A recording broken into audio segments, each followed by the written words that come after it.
He was the morning star, radiant, powerful, until pride dulled his beauty and corrupted his place before the Almighty. Lucifer fell. Now he rages against God's image bearers. He knows his fate will already end in fire, but until then, he bears his fangs.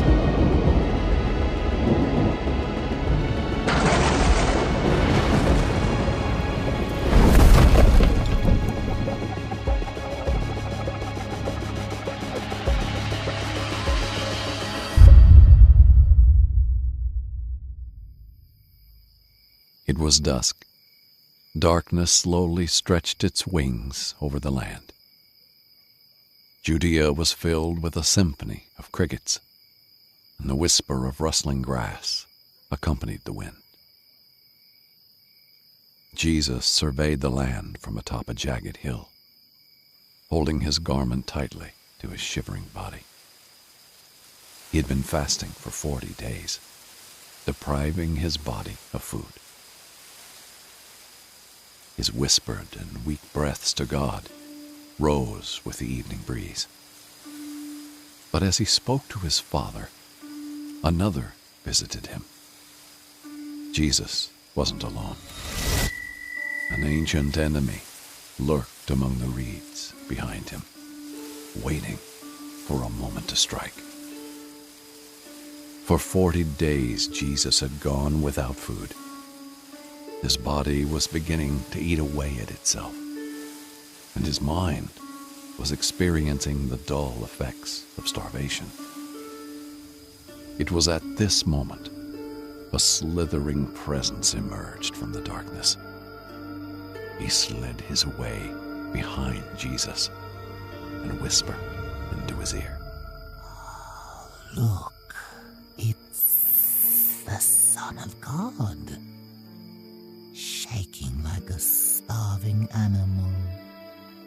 If you truly are the Son of God, why not just command these stones to become bread?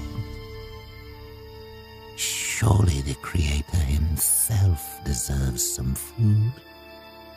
This was the first temptation, the lust of the flesh, a tactic that worked for Adam and Eve once in the garden.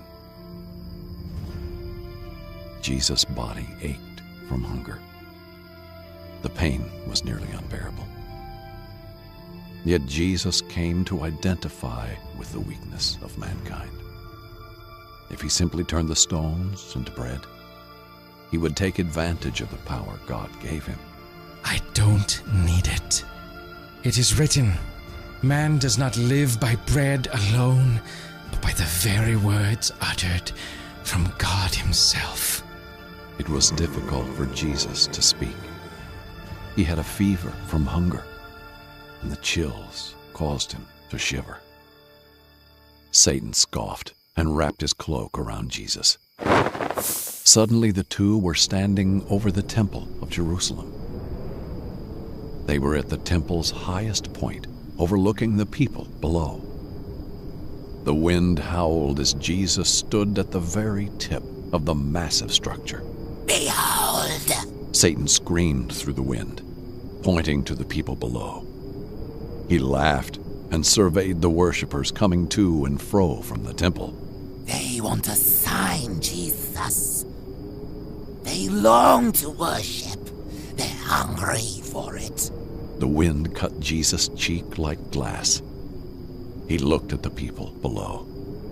They were praying, seeking, searching for answers from God. Jesus wanted to reveal himself to them. He wanted to show them God's will. He wanted to be their Lord and Shepherd. They're waiting for you, Son of God. They're all here waiting for you to show yourself. Make a spectacle and jump off. For you and I both know what the scriptures say. They claim that the Lord will order his angels to protect you.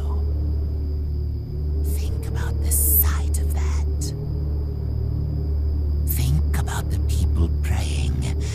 of a sudden seeing a man flying on the backs of angels. No doubt they'd worship you then. Satan's eyes were glowing with a mixture of playful anticipation and deep hatred. It was a terrifying sight. What are you waiting for? Jump! Jesus looked down at the people coming in and out of the temple. If they were to see a man flying on the wings of angels over the holy temple, indeed, they would worship him. Yet it would be no greater than a circus act. Jesus knew that it was not signs and wonders that would save mankind. He knew what his true purpose was. Faith born of spectacle was as fleeting as the wind that bore it. His path was one of more profound truths. Blessed are those who don't see, yet still believe. A smirk creased on the sides of his face. He wouldn't give in. Satan saw Jesus smile, and he knew it. It is written, you must not test the Lord your God. Satan, still behind Jesus, scowled. He whisked Jesus into a vision, setting them atop of a vast panorama of earthly kingdoms. The world sprawled below them, shimmering with the allure of gold, silver, and infinite treasures. The shadow of corruption tainted their magnificence. You see all this? These kingdoms are mine. They have been taken by me and are mine to give. All this power, all this glory could be yours. Satan leaned closer in to Jesus' ear. He stretched out his hand to the kingdoms, glowing in the magnificent light. Look, Son of God. Look at all that could be yours to rule. All you must do is worship me.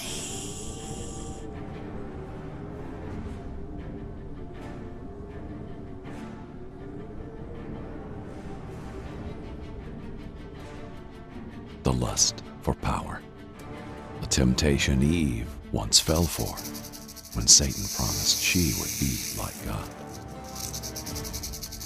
Despite the exhaustion clouding his vision, Jesus saw through the hollow splendor. The promise of power and riches had been the fall of many men.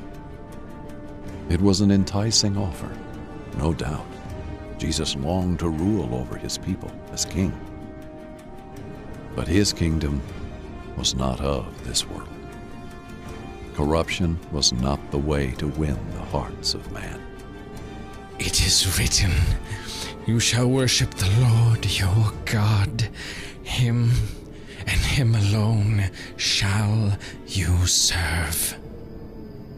Satan sneered at Jesus, ready to tempt him again. Before he could speak, Jesus turned around, looked him in the eyes for the first time. Enough! Jesus rebuked. Satan jarred back. The two of them were standing in the wilderness once again. The stars were settled high in the sky, and the howling evening wind rolled over the hills. Satan shrunk at the voice of Jesus. They were not equals. Jesus alone held the power. So Satan retreated into the grass, so he may scheme more about how to take the heart of man. Jesus then departed to eat, recover, and pray. He had successfully resisted the temptations of the enemy. Temptations that had caused humanity to stumble for thousands of generations. Jesus, even in his most weakened state, was able to overcome it. This would be a foreshadowing of things to come. Jesus, even at his most afflicted, would overcome.